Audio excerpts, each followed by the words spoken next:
In a serious note, i-event yanamhlanje yabantu besifazane besingahleleli ukuthi nabantu besilisa. We are here to support nina kuyo yonke into eniyenzayo. Siyazile ukuthi abantu besifazane bayiningi. Uyabona nje ngomhla ka4 ngiyanidinga abantu besifazane. Ngidinga ukuthi ningilekelele ukuthi ngithole ivoti ngani. Futhi ngiyazi mina ukuthi abantu engibathembe kakhulu ukuthi ngizowina abantu besifazane kunabantu besilisa.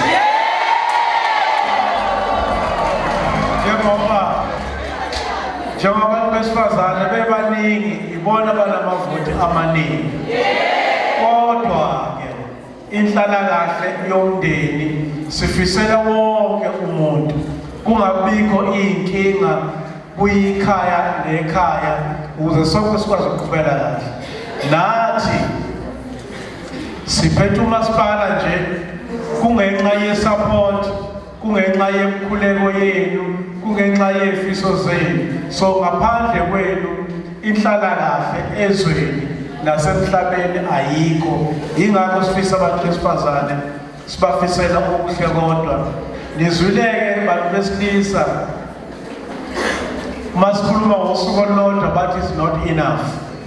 Sinxusa ukuthi usuku lokuphatha kahle abantu besifazane kungabi usuku olulodwa kepha kube nsuku zonke ukuze sikwazi ukuba nenhlalakahle. Uyabona nje abantu besifazane banekhono elimangalisayo. Uyakwazi ukuthi ekhaya abelethe ingane ebeklina ebepheka futhi semthani ebekhuluma nefoni semthani. So zonke lezi zinto banesiphiwo esiyinqala.